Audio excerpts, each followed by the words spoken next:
আপনারা দেখছেন নিউজ তৎকাল 24। নমস্কার, নিউজ তৎকাল 24 এর পর্দায় আপনাদের সকলকে স্বাগত। আপনাদের সাথে রয়েছে আমি ত্রিশাগ্নি। দেখে নিন এখনকার সংবাদ শিরোনাম। গাঁজা পাচার রুখলো আমতলী পুলিশ, 578 কেজি সহ চালক আটক। বিজেপিতে 1244 জন ভোটারের যোগদান, নির্বাচনের আগেও শক্তি বৃদ্ধি। ডাক্তারের দুর্ব্যবহারে ক্ষোভ, আগরতলা আইজিএম হাসপাতালে ছবি তুলতে বাধা ঘিরে উত্তেজনা। পাহাড়ে তিপ্রামথার শক্তি বৃদ্ধি, উঠান সভার শতাধিক ভোটারের যোগদান। মাটি চাপায় 5 বছরের শিশুর মৃত্যু, চিকিৎসা রেফারেল নিয়েও উঠছে প্রশ্ন। ব্যতিক্রমী ভুট্টা চাষে সাফল্য, মেলাঘরের কৃষক এবাদুল হকের অনন্য দৃষ্টান্ত। উৎসাহ উদ্দীপনায় সাবরুম পিএমসি পূর্ব লুধুয়া বিদ্যালয়ের বার্ষিক ক্রীড়া প্রতিযোগিতা। শিক্ষা ও কাজের দাবিতে ডুকলিতে ডিওয়াইএফআই এর প্রচার মিছিল।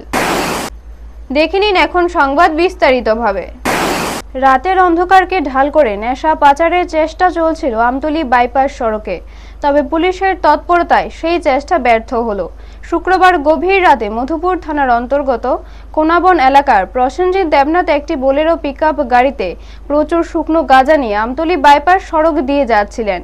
গোপন সূত্রে খবর পেয়ে আমতলী থানার বাইপাস নাকা পয়েন্টে সাব ইন্সপেক্টর রণব্রত ঘোষ সহ অন্যান্য পুলিশ ও টিএসআর কর্মীরা তৎপরতা বাড়ান। দ্রুত গতিতে আসা গাড়িটিকে সন্দেহ হলে থামিয়ে তল্লাশি চালানো হয়। তল্লাশিতে গাড়ি থেকে 17টি প্যাকেটে মোট 578 কেজি শুকনো গাঁজা উদ্ধার করা হয়। ঘটনাস্থল থেকেই গাড়ির চালক প্রসেনজিৎ দেবনাথকে আটক করে পুলিশ। পুলিশ সূত্রে জানা গেছে, ধৃত যুবকের বাড়ি মধুপুর থানার কোনাবন এলাকায়। তার বিরুদ্ধে এনডিপিএস আইনে মামলা রুজু করে জিজ্ঞাসাবাদ শুরু হয়েছে। ব্যুরো রিপোর্ট, নিউজ তৎকাল 24। এসআই রণব্রত ঘোষ সহ আমাদের পিএসএস স্টাফ এবং টিএসআর নাকা ডিউটিতে ছিল। এই সময় একটা গাড়ি আসে যার number TR07A 1834 Bolero pickup vehicle. এই গাড়িটাতে আমরা তল্লাশি চালিয়ে টোটাল 17 বান্ডেল 578 কেজি আমরা শুকনো গাঁজা উদ্ধার করি এবং ড্রাইভারকে আমরা অ্যারেস্ট করি। এই বিষয়ে আমরা একটা সুনির্দিষ্ট এনডিপিএস একটা মামলা আমরা নথিভুক্ত করব এবং আগামীকাল যে গাড়ির ড্রাইভার তাকে কোর্টে পুলিশ রিমান্ড চেয়ে প্রেরণ করব। কত কেজি বাজার মূল্য? বাজার মূল্য অনুমান 57 লাখ টাকার মতো হবে। কত টাকা মূল্য প্রায়, মানে পার কেজি? পার কেজি 10,000 টাকা। পাহাড়ি অঞ্চলে আসন্ন স্বশাসিত জেলা পরিষদ নির্বাচনকে কেন্দ্র করে রাজনৈতিক উত্তাপ ক্রমশ বাড়ছে। এই প্রেক্ষাপটে রাজনগর মোটর স্ট্যান্ড প্রাঙ্গণে বিজেপির আশারামবাড়ি মণ্ডলের উদ্যোগে এক বৃহৎ যোগদান সভার আয়োজন করা হয়। সভায় উপস্থিত ছিলেন বিজেপির সর্বভারতীয় জনজাতি সভাপতি সমীর ওরাং, জনজাতি কল্যাণ দপ্তরের মন্ত্রী বিকাশ দেববর্মা এবং খোয়াই জেলা বিজেপি সভাপতি বিনয় দেববর্মা। এছাড়াও 11 মহারানী তেলিয়ামুড়া কেন্দ্রের বিজেপি মনোনীত প্রার্থী বিল্লু জমাতিয়া এবং 10 কুলাই চাম্পাছড়া কেন্দ্রের প্রার্থী বিমল দেববর্মা সহ দলের অন্যান্য শীর্ষ নেতৃত্বরা উপস্থিত ছিলেন। এদিনের সভায় মোট 315টি পরিবারের 1244 জন ভোটার আনুষ্ঠানিকভাবে বিজেপিতে যোগদান করেন। নবাগত সদস্যদের হাতে দলীয় পতাকা তুলে দিয়ে দলের স্বাগত জানান উপস্থিত নেতৃবৃন্দ। সভায় বক্তব্য রাখতে গিয়ে সমীর ওরাং জনজাতি এলাকায় উন্নয়নের জন্য বিজেপি সরকারের বিভিন্ন উদ্যোগ তুলে ধরেন। তিনি বলেন, কেন্দ্র ও রাজ্য সরকারের যৌথ প্রচেষ্টায় জনজাতি অধ্যুষিত এলাকায় উন্নয়নের নতুন দিগন্ত উন্মোচিত হয়েছে। মন্ত্রী বিকাশ দেববর্মা উন্নয়নমূলক প্রকল্প ও সামাজিক সুরক্ষার বিষয়গুলো উল্লেখ করে বলেন, সরকারের প্রতি মানুষের আস্থাই এই বিপুল যোগদানের মাধ্যমে প্রতিফলিত হয়েছে। অন্যদিকে দুই প্রার্থী আসন্ন নির্বাচনে জয়ের বিষয়ে আত্মবিশ্বাস প্রকাশ করেন এবং উন্নয়নের ধারা অব্যাহত রাখতে জনগণের সমর্থন কামনা করেন। ব্যুরো রিপোর্ট, নিউজ তৎকাল 24। অনেক ডেভেলপমেন্ট খাইতা ও জায়গায় স্কুল তঙ্গ ওরনে হোস্টেল 2-3 दिन sekarang ang section kharika orang salarone hostel 2-3 दिन sekarang section kharika o tulasi konni নরম নেও জায়গা কলা বাগানো একলয় বই স্কুল সাইমন নরম সায়েন্স বক্রম হিসাবে তাও সায়েন্স নি ল্যাব যতন আসলে লেখা বৈস্কাঙ্গ जों जोंनि सरकार प्राइमारि पढ़े जों जोंनि बर' रावनि बागै লামা কাহাম তুই কাহাম শিক্ষানি ব্যবস্থা যিনি নজওয়ান নিবাগৈ চাকরিনি ব্যবস্থা তে ইলেকশননি পাইমানি পরে আনি যারা শিকলা শিকলি রগ্ন এডিসি কই রাং মাইছে অটোবাগু आनी डिपार्टमेंट ने होते मागना ऑटोबाग जंगला मागना ऑटोबाग के लोगों ने युवाओं को गुमराह किया। अब एक ग्रेटर त्रिपुरा की मांग कर रहा है। ये ग्रेटर त्रिपुरा का सपना देकर के हमारे युवाओं को जो है अपना भविष्य को कुचलने का काम किया। ये सारे चीजें भारतीय जनता पार्टी ही कर सकती है, नरेंद्र मोदी जी ही कर सकते हैं, दूसरा कोई नहीं कर सकता। आज पूरा विश्व त्राहिमाम कर रहा है, दुनिया में लड़ाई हो रहा है, लेकिन हमारा देश स्थिर है। ये सारे चीजों को जोड़ करके और पूरा एक साथ रख करके महंगाई भी नहीं बढ़ रही है और देश भी शांति के साथ है और आर्थिक दृष्टि भी है, देश ग्रोथ कर रहा है, आगे बढ़ रहा है। ये आप सब लोग जानते हैं, चूंकि आप सब लोग पढ़े लिखे लोग हैं। हमारे डॉक्टर साहब उधर बैठे हैं। डॉक्टर साहब फॉरेन कंट्री में पढ़ाई करके आए हैं। ये पूरे दुनिया की स्थिति परिस्थिति को अगर तुलना करते हैं तो यह भारत आज सुरक्षित है और विकास की ओर आगे बढ़ रहा है। ये मोदी जी की सोच के कारण, भारतीय जनता पार्टी की सोच के कारण चल रहा है। শহরের ব্যস্ত হাসপাতাল চত্বরে যখন প্রতিদিন শত শত রোগী ও তাদের পরিবারের ভিড়, তখন পরিষেবা ও আচরণ দুটিই হয়ে ওঠে অত্যন্ত গুরুত্বপূর্ণ। কিন্তু সেই পরিবেশেই এবার অসন্তোষের ছবি ধরা পড়ল আগরতলা আইজিএম হাসপাতালে। অভিযোগ উঠেছে হাসপাতালের এক চিকিৎসক দেবেশ দেববর্মার আচরণে বেশ কিছু রোগীর পরিবার বিরক্ত অতিষ্ঠ হয়ে পড়েন। তাদের দাবি, চিকিৎসা পরিষেবা নিতে এসে কথাবার্তা ও ব্যবহারে সম্মানজনক আচরণ না পাওয়ায় মানসিকভাবে বিব্রত হতে হচ্ছেন অনেককেই। এই ঘটনায় রোগী ও পরিজনদের মধ্যে অসন্তোষ ছড়িয়ে পড়ে। এরই মধ্যে পরিস্থিতি আরো উত্তেজিত হয়ে ওঠে যখন ঘটনাটি ক্যামেরাবন্দি করতে গেলে হাসপাতালের নিরাপত্তার দায়িত্বে থাকা গার্ডরা বাধা দেন বলে অভিযোগ। ফলে উপস্থিত লোকজনের মধ্যে বিভ্রান্তি ও ক্ষোভ তৈরি হয়। এই পুরো ঘটনাকে কেন্দ্র করে হাসপাতাল চত্বরে কিছু সময়ের জন্য চাপা উত্তেজনা তৈরি হয়। রোগী ও তাদের পরিবার আশা করছেন বিষয়টি খতিয়ে দেখে যথাযথ পদক্ষেপ গ্রহণ করা হবে, যাতে ভবিষ্যতে পরিষেবা পেতে গিয়ে এমন সমস্যার সম্মুখীন হতে না হয়। এই ঘটনা আবারও প্রশ্ন তুলে দিচ্ছে চিকিৎসা পরিষেবার পাশাপাশি রোগীদের সঙ্গে ব্যবহার ও স্বচ্ছতা কতটা গুরুত্বপূর্ণ। ব্যুরো রিপোর্ট, নিউজ তৎকাল 24। ছোট বাচ্চাও আছে। প্রেশারটা না পাই প্রেশারটা না পাই দ্বিতীয়বার যাওয়ার পরে তাকে ভদ্রমহিলা মানে যে ডাক্তার দুজন স্যার এবং ম্যাডাম তারা দুজন আমাদের খুব বাজেভাবে ব্যবহার করছে। তো আপনারা বাড়ির মধ্যে সরকারি হাসপাতালে আইলে আপনারা সব বাড়ি করে সব তাড়াতাড়ি কে করেন, আমরা গল্প গুজব করতেছি। দেখবে আপনার চোখের সামনে 10 মিনিটে সব পেশেন্ট দেখছিলাম। আপনার এই অভিজ্ঞতা আছে? ছোট লোকের মতোই থাকে, খারাপভাবে মানে খুব বাজেভাবে বকতেছে। হ্যাঁ, তো মেডিসিনে অনেকদিন ধরে সর্দি কাশি জ্বর, তো আসার পরে এখান থেকে টিকিট নিয়ে সেটা 29 নম্বর ওয়ার্ডে মানে রুমটাতে যাওয়ার জন্য করছে। গেলাম, যাওয়ার পরে দেখানো হইলো। তো আমারটা দীক্ষা আসছে পরে প্রচুর পেশেন্ট হ্যাঁ বাইরে আছে। তো ডাক্তারের প্রথম মোটিভটাই একদম বাজে যে 10 মিনিটে সব দীক্ষা দেবো, 10 মিনিটে সব দীক্ষা দেবো। মানে রুগী বলেই মনে করতেছে না, মনে করতেছে যে এখানে গরিব মানুষ আইছে, এরা যার সাথে ব্যবহার করলেও চলবো, কোনো ব্যাপার না এরকম। সঙ্গে একজন ম্যাডাম ডাক্তারও আছেন। তো আমরা একটা দেখার পরে আরেকজন রুগী আইছেন, খুব গরিব, একদম গরিব ঘরের। তো উনি বসছেন, তার মা তারে নিয়ে আসেন। তো নিয়ে আসার পরে বলেছেন আপনি প্রেশার চেক করেন। তো মহিলা বলেছে হ্যাঁ আমি প্রেশার চেক করে আনছি। করতে করে আনছেন এইভাবে কোথায় কথা বলতেছে। তখন আমি দেখছিলাম, আমি বললাম যে হ্যাঁ ডাক্তারবাবু আমি দেখছি উনি প্রেশারের চেক করে ওই রুমটাতে গেছে, উনি প্রেশার দেখাইছেন। আপনি কি ডাক্তার? আমি বলছি না আমি তো ডাক্তার না, আমি এখানে একজন রুগী নিয়ে আসি, কিন্তু উনি যে প্রেশার দেখাইছেন এটা আমি আপনাকে কইলাম। আমি কেন ডাক্তার হবো? আমি ডাক্তার হইলে কি আমি রুগী নিয়ে আপনাকে চাইনি। রাজনৈতিক ময়দানে ভোটের হাওয়া যত গাঢ় হচ্ছে ততই পাহাড়ি অঞ্চলে দলবদল ও জনসংযোগ কর্মসূচি নতুন গতি পাচ্ছে। আসন্ন স্বশাসিত জেলা পরিষদ নির্বাচনকে কেন্দ্র করে তিপ্রামথা দল তাদের সংগঠন বিস্তারে সক্রিয় ভূমিকা নিচ্ছে। তিপ্রামথা পার্টি এর উদ্যোগে 27 নং পূর্ব মুহুরীপুর ভুরাতলি কেন্দ্রের অন্তর্গত রতনমণি এডিসি ভিলেজের চৌকিদার পাড়ায় দয়ামোহন ত্রিপুরার বাড়িতে এক উঠান সভা অনুষ্ঠিত হয়। এই সভায় দলের স্থানীয় নেতৃত্ব ও কর্মীরা উপস্থিত থেকে জনসংযোগ বাড়ানোর উপর গুরুত্ব দেন। উক্ত সভায় উপস্থিত ছিলেন ওই কেন্দ্রের মনোনীত প্রার্থী তথা এমডিসি দেবজিৎ ত্রিপুরা, সভাপতি বাহাদুর ত্রিপুরা, প্রাক্তন সভাপতি গোবিন্দ ত্রিপুরা সহ অন্যান্য নেতৃত্বরা। সভায় 40 সাবরুম মণ্ডলের যুব মোর্চার সক্রিয় সদস্য দেবহরি ত্রিপুরা এবং সিপিআইএম দলের নেতা সত্যব্রত ত্রিপুরার নেতৃত্বে 30টি পরিবারের প্রায় 100 জন ভোটার তিপ্রামথা দলের পতাকা হাতে তুলে নেন বলে জানা গেছে। এই যোগদানকে দলীয় নেতৃত্ব আসন্ন নির্বাচনের প্রেক্ষিতে গুরুত্বপূর্ণ সংযোগ হিসেবে দেখছে। এই ধরনের কর্মসূচি ও যোগদানকে ঘিরে পাহাড়ি অঞ্চলের রাজনৈতিক সমীকরণে নতুন মাত্রা যোগ হচ্ছে বলে মনে করছেন স্থানীয় মহল। ব্যুরো রিপোর্ট, নিউজ তৎকাল 24। ধন্যবাদ। আজকে রতনমণি বিশি চৌকিদার পাড়ার মধ্যে আমরা একটা উত্থান সভা হয়।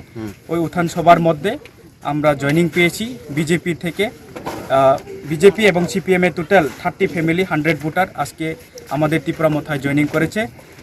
বিজেপির যে লিডার দেবহরি ত্রিপুরা, বিজেপি সাবরুম যুব মোর্চার মেম্বার, ওনার নেতৃত্বে জয়েনিং করেছে এবং সিপিএমের নেতা সত্যব্রত ত্রিপুরা, ওনার নেতৃত্বেও আজকে অনেকজন জয়েনিং করেছে। তাদেরকে আমরা যারা আজকে জয়েনিং করেছে, যারা নবগত আজকে আমাদের তিপ্রামথাতে জয়েনিং করেছে, তাদেরকে আমরা আমাদের আন্তরিক শুভেচ্ছা জানাই এবং আমাদের ফ্যামিলির মধ্যে, আমাদের পরিবারের মধ্যে আমরা আজকে তাদেরকে জয়েনিং করেছি। তো আমরা মনে করি সামনে তারা আমাদের তিপ্রামথাকে আরও স্ট্রং করবে এবং আমাদের বিশ্বাস, আমাদের যে দাবি, এটা না পাওয়া পর্যন্ত বুবাগরার সঙ্গে থাকবে এবং বুবাগরার সঙ্গে এক তাল হয়ে আমাদের তিপ্রাসা এবং তিপ্রা জাতিকে আমাদের যে পাওনা এগুলো আদায়ের জন্য তারা আমাদের সঙ্গে যুক্ত দেবে। आं तिनी बिजेपिनि जिउ मोर्चा परतुं 47 मण्डल आनी मानथायनो मैयानि बागै आं जलि जाय आनी पारानि मानथायनो आं या ब्रगबाय अनेक सालायका ब्रगया हनि बागै आं जलि जाय आं पारानि आनी टिमनो लागै आं आलादा तीव्र मुठा जुग्रहा महाराजनि लगे सामुतांनि बागै কয়েকদিন আগে রাস্তার বাগে করক থাকা রাস্তা পিছন রমইয়া রাস্তা তিনি পুরো খুমাইয়া গাড়ি করে হাইমাইয়া সিবিনি বাগে আজকে কয়েকদিন আগেও চানি পাড়া এডিসি এলাকা ইলেকট্রিক অফিস হুয়া সিব্রক ইয়া ওয়াইন সারক না অনেক ইয়া রয়ডফিক 9 জন নাই চানি পুরো কেহেব করে লোকেনি সে অবনাই করক থাকি কিছু মন্ডল করক থানার মধ্যে ব্রক কোনোভাবে ব্রক শিকার লিয়া ব্রক সিয়া অবন সিংকল ব্রক সিয়া অবন ব্রক অবন দুষিও কিন্তু जों जे एडिसि एलाका जों या बड़ बड़ या निनि বিভিন্ন কমক টাইম দে সর जों जे एडिसि एलाका जो केउ मैया हलेबा जों অফিস না টাইম তোমার লাভছে। নিরীহ এক শিশুর হাসি মিলিয়ে গেল মুহূর্তের এক দুর্ঘটনায়। বাড়ির পাশে খেলতে গিয়ে মাটি চাপা পড়ে করুণ মৃত্যু হলো এক 5 বছরের শিশুর। ঘটনাটি ঘটেছে চালাগাং এলাকায়। মৃত শিশুর নাম এলিসন রিয়াং। জানা গেছে খেলতে গিয়ে হঠাৎ মাটির চাপা পড়ে যায় সে। স্থানীয়রা দ্রুত তাকে উদ্ধার করে প্রথমে চালাগাং প্রাথমিক স্বাস্থ্য কেন্দ্রে নিয়ে যান। সেখান থেকে অবস্থার অবনতি হওয়ায় অমরপুর মহকুমা হাসপাতালে, পরে উদয়পুর টেপানিয়া জেলা হাসপাতালে এবং সর্বশেষ জিটিপি হাসপাতালে রেফার করা হয়। তবে শেষ পর্যন্ত আগরতলায় পৌঁছানোর পথে তার মৃত্যু হয়। এই ঘটনায় এলাকায় শোকের ছায়া নেমে এসেছে। একই সঙ্গে চিকিৎসা ব্যবস্থার রেফারাল প্রক্রিয়া নিয়েও প্রশ্ন উঠছে। পরিবারের অভিযোগ, শুরুতেই যথাযথভাবে উন্নত চিকিৎসার ব্যবস্থা বা দ্রুত উপযুক্ত হাসপাতালে রেফার করা হলে হয়তো এমন পরিণতি এড়ানো যেত। ঘটনাটি ঘিরে স্থানীয় মহলে উদ্বেগ তৈরি হয়েছে এবং ভবিষ্যতে জরুরি চিকিৎসা ব্যবস্থার উন্নয়ন ও দ্রুত পদক্ষেপের দাবি উঠছে। ব্যুরো রিপোর্ট, নিউজ তৎকাল 24। বালুমিদে খেলে থাকছে যে উপরে মাটিয়ে পড়ছে তারা। এটা কি বাড়ির মধ্যে? হ্যাঁ, বাড়ির মধ্যে। এইটা বাড়ি মানে খেতে মধ্যে আর একটু বাড়ি। এটা কি উপর থেকে যে মাটিগুলি পড়ছে, কিসের মাটি? একটু মাটি সত্য আছে। আগে তো ওই বালু রাখন জায়গা দরজা এটা কাছে আর কাছে বালু এখানে রাখছে। ওই জায়গার মধ্যে খেলে থাকছে যে উপরে মাটি পড়ছে। আপনারা কতক্ষণ পরে বিষয়টা দেখছেন? বেশি সময় হয়েছে না, 15-20 মিনিট। আচ্ছা, তারপর কোন হাসপাতাল নিয়েছে? ফার্স্টে নিচে যেন আমরা চেলাগান, এরপরে অমরপুর, এরপরে উদিপুর, এরপরে লাস্টে আগরতলা। ঘটনাটা কোন সময় হয়েছে? ঘটনাটা ঠিক 11:10 সময়। জীবিতে আসার পথে মৃত্যু হয়েছে না এখানে আনার পরে মৃত্যু হয়েছে? অর্ধেক রাস্তা উদিপুর পাড়াইয়া আইলে অর্ধেক রাস্তার মধ্যে মৃত্যু হয়েছে। শুধু প্রচলিত সবজি চাষে সীমাবদ্ধ থাকলে কৃষিতে সাফল্যের দিগন্ত সংকুচিত হয়। এই ধারণাকে ভেঙে দিয়ে ব্যতিক্রমী ফসল চাষে নতুন দৃষ্টান্ত স্থাপন করেছেন মেলাঘরের ইন্দিরানগরের কৃষক এবাদুল হক। প্রচলিত পথ ছেড়ে একটু ভিন্ন কিছু করার সাহসী আজ তাকে এনে দিয়েছে সাফল্য ও স্বাবলম্বিতার পথ। জানা যায়, রুদ্রসাগরের দক্ষিণ প্রান্তে অবস্থিত ইন্দিরানগর 9 নম্বর ওয়ার্ডের কৃষি জমিতে প্রায় 3 কানি জমিতে সুইট কর্ন বা ভুট্টা চাষ করেন এবাদুল হক।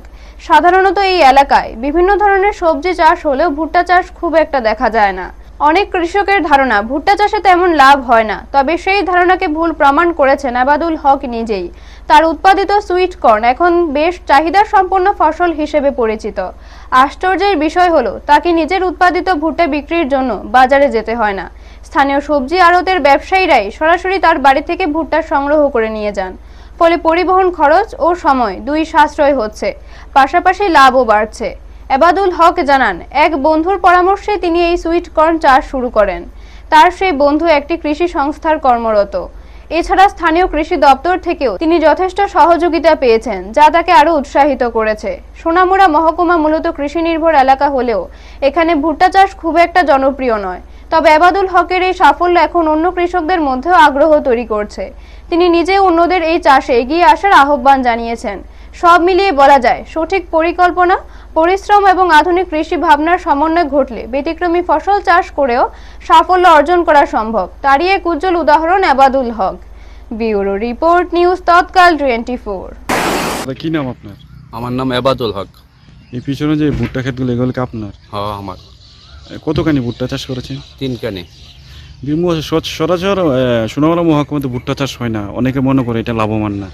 আপনি যে ভুট্টা চাষ করলেন, কেমন লাভবান হচ্ছে? এটা তো একটা আনকমন জিনিস। আর আমার একটা বন্ধু আছে চাকাতা কোম্পানির মধ্যে, সে কাজ করে আগরতলা আরোহী কৃষি উদ্যোগে। সে বলছে একটা ভালো ভুট্টা আছে সুইট কর্ন, সে আমাকে প্রপোজালটা দিয়েছে, আমি করছি এবং বাজারে চাহিদাও ভালো, খুব ভালো মাল এবং বাজারও ডিমান্ড খুব অনেক বেশি।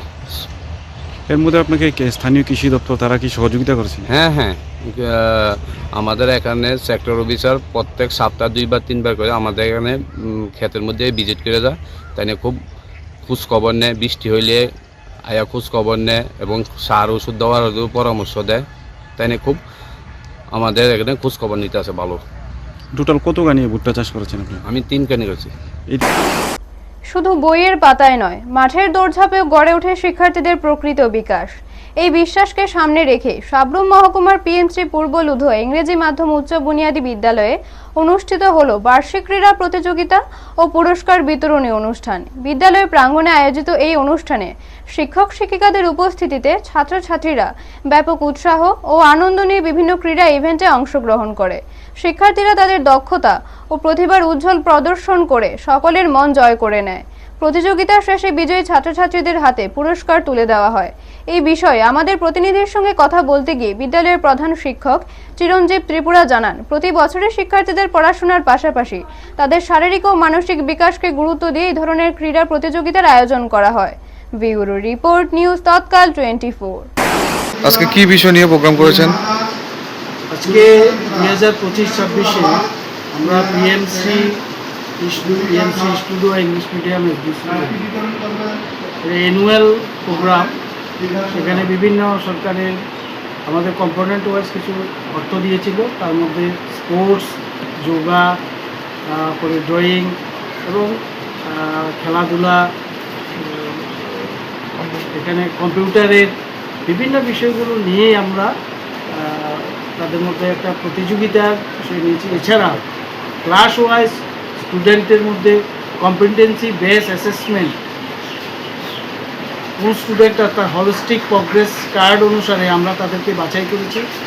সেখানে তাদের প্রাইজ দেওয়া হবে। ক্লাস 1 একজন, ক্লাস 8 থেকে ক্লাস 8 পর্যন্ত প্রত্যেক ক্লাসে ওয়াইজ আমরা কম্পিটেন্সি বেসড অ্যাসেসমেন্ট অনুসারে তাদেরকে এই কম্পিটেন্সি বেসড অ্যাসেসমেন্টটা কি, সেখানে শুধু সে পড়াশোনা নয়, হলিস্টিক তার সব দিকে নাচ গান ড্রয়িং যোগা এক্সট্রা কোকারিকুলাম অ্যাক্টিভিটিস সব বিষয়ে সে যেন এক্সপার্ট হয় কতটুকু এগুলো আমরা তাদেরকে বিগত 1 বছর ধরে তাদেরকে আমরা কী দিতে পেরেছি, তারা কি কতটুকু দিতে পারলো সেইগুলো আমরা অ্যাসেসমেন্ট করে তাদের মধ্যে একটা প্রাইজ দেওয়া হবে। ছাত্রছাত্রীদের উৎসাহ কেমন লক্ষ্য করেছেন আপনারা? হ্যাঁ, ছাত্রছাত্রীদের অ্যাকচুয়ালি তো সত্যি কথা বলতে কি এটা হচ্ছে উপজাতি অধ্যুষিত খুব গরিব এলাকা, তো সেখানে যত বেশি এই ধরনের অ্যাট্রাকশনমূলক কাজ আমরা করি তত তারা বেশি আগ্রহ প্রকাশ করে। আগ্রহ প্রকাশ করার মধ্যে কিন্তু তাদের মধ্যে একটু মনে থাকে, সবাই তো পুরস্কার পাওয়ার জন্য থাকে, তো আমরা তো আর সবাইকে পুরস্কার দিতে পারি না, তো তখন তাদের মন একটু ভেঙে যায়, কিন্তু তারপরে আমরা তাদেরকে সেভাবে আবার যে বুঝিয়ে শুনে বলি এবার পারোনি সামনেবার পারোনি, তখন তারা আবার ঠিক। যখন অনিশ্চিত কর্মসংস্থান আর নেশার করাল ছায়া যুব সমাজকে গ্রাস করার আশঙ্কা তৈরি করছে, ঠিক সেই সময় প্রতিবাদের ভাষা হয়ে উঠল সংগঠিত আওয়াজ। সবার জন্য শিক্ষা, সবার জন্য কাজ, এই দাবিকে সামনে রেখে ডিওয়াইএফআই ডুকলি বিভাগীয় কমিটির ৪র্থ সম্মেলনকে ঘিরে জোরদার প্রস্তুতি শুরু হয়েছে। এই সম্মেলনের বার্তা জনসাধারণের মধ্যে ছড়িয়ে দিতে শনিবার বাধারঘাট চৌমুহনী থেকে এক সুসজ্জিত প্রচার মিছিলের আয়োজন করা হয়। মিছিলে অংশ নেন ডিওয়াইএফআই রাজ্য কমিটির সম্পাদক নবারুণ দেব, ডুকলি বিভাগীয় কমিটির সভাপতি অরিন্দম বিশ্বাস, সম্পাদক শুভঙ্কর মজুমদার, রাজ্য সম্পাদক মণ্ডলীর সদস্য শান্তনু দেব, গৌতম ঘোষ ও বুলটি বিশ্বাস, রাজ্য কমিটির সদস্য আবুল হোসেন, প্রাক্তন সভাপতি রতন দাস এবং এসএফআই এর প্রাক্তন রাজ্য সম্পাদক সমর চক্রবর্তী সহ অন্যান্য নেতৃত্ব। বাধারঘাট চৌমুহনী থেকে শুরু হওয়া এই মিছিলটি বিভিন্ন পথ পরিক্রমা করে নাগেরজোলায় গিয়ে শেষ হয়। সেখানে একটি সভার আয়োজন করা হয়, যেখানে ডুকলি বিভাগীয় কমিটির সভাপতি অরিন্দম বিশ্বাসের সভাপতিত্বে বক্তব্য রাখেন রতন দাস ও নবারুণ দেব। তারা যুব সমাজের বর্তমান সমস্যা, কর্মসংস্থানের সংকট এবং শিক্ষার প্রসার নিয়ে গুরুত্বপূর্ণ বক্তব্য তুলে ধরেন। ব্যুরো রিপোর্ট, নিউজ তৎকাল 24। আমি ডিওয়াইএফআই ডুকলি মহকুমা কমিটিকে আমি অভিনন্দন জ্ঞাপন করছি। তারা মহকুমা সম্মেলন করবেন, মহকুমা সম্মেলন করার আগে তারা রক্তদান করেছেন। আজকে তারা প্রজন্ম বাঁচাও এই আওয়াজকে সামনে রেখে এই কর্মসূচি মিছিল এবং সভা করছেন। বলা হচ্ছে প্রচন্ড সংকটের মধ্যে আছি আমরা। সংকট যেমন 1947 সালে ভারতবর্ষ স্বাধীনতার পর 2014 সাল থেকে 2026 এই 12 বছর দিল্লিতে বিজেপির নেতৃত্বে এনডিএ সরকার স্বাধীনতা ভারতবর্ষের মধ্যে সবচেয়ে মারাত্মক, সবচেয়ে জঘন্য, সবচেয়ে খারাপ সরকার। মিছিলে অংশগ্রহণ করেছেন তাদেরকে জানাতে চাই, বন্ধুগণ, আজকের এই মিছিল শেষ মিছিল নয়। বিগত 3 বছর সমকালে আমাদের বিভাগ এলাকায় ডিওয়াইএফআই এর নেতৃত্বে যে লড়াই সংগঠিত হয়েছিল, যে মিছিল কর্মসূচি সংগঠিত হয়েছিল, এই সমস্ত বিষয়গুলো নিয়ে আগামীকালকের সম্মেলন মঞ্চে আলোচনা হবে। সেই আলোচনার মধ্য দিয়ে আগামী দিনে এই ডুকলি বিভাগ এলাকায় সাধারণ মানুষকে সংগঠিত করে আরো জোরদার যুব আন্দোলন কিভাবে গড়ে তোলা যায় তার অভিমত ঠিক হবে। এই অভিমত নিয়ে আমরা আগামী দিনে এই বিভাগ এলাকায় যুব আন্দোলনে ঝাঁপিয়ে পড়ব। আর তাদের দল বিজেপির নেতৃত্বে রাজ্যের প্রতিটা গলি নেশায় ভাসিয়ে দিচ্ছেন। এক অন্ধকার ভবিষ্যৎ গোটা নতুন প্রজন্মের সামনে দাঁড় করিয়ে দিচ্ছেন। ফলে নতুন প্রজন্মকে বাঁচানো, নেশার হাত থেকে গোটা রাজ্যটাকে বাঁচানো, আর তার সঙ্গে বাড়ছে অস্ত্রের ঝলকানি, অস্ত্রের আমদানি, মাফিয়া, সমাজদ্রোহী, গুন্ডা, তাদের দৌরত্ব। প্রতিটি এলাকায় চুরি ছিনতাই বাড়ছে, রাজধানী বাড়ছে, খুন বাড়ছে, মহিলাদের উপর আক্রমণ বাড়ছে, ডাক্তার, চিকিৎসক, নার্সের উপর আক্রমণ বাড়ছে। আজ যাচ্ছে না আমাদের রাজ্যের সাংবাদিক, সংবাদ মাধ্যমের অফিস, সংবাদপত্রের মালিকের বাড়ি, সবাই আক্রান্ত। আমাদের রাজ্যের পুলিশ, আমাদের রাজ্যের পুলিশ অফিসার, আমাদের পুলিশের থানার ইনচার্জ খুন হয়ে গেছেন নেশা কারবারির গাড়ির চাপায় করে। এখনকার মতো সংবাদ এই পর্যন্ত। পরবর্তী সংবাদের জন্য চোখ রাখুন নিউজ তৎকাল 24 এর পর্দায়। আপনারা দেখছেন নিউজ তৎকাল 24।